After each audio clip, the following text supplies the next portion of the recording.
じゃあご飯もらっていい？ご飯になりませんこれは。もうダメですよ。もう今の答えじゃない。ありがとうございます。ありがとうございます。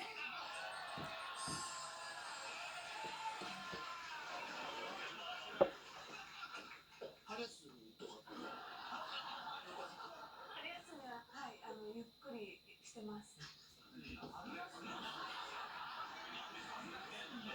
卒業が。卒業旅行一緒に行こうと思ったんですか？使われますよそんなこと。10段です。マジで？一回外対決して。よかったらいいんですか？書いてもらえばいいじゃん。体に。体ですか？キュートがいいんだよ。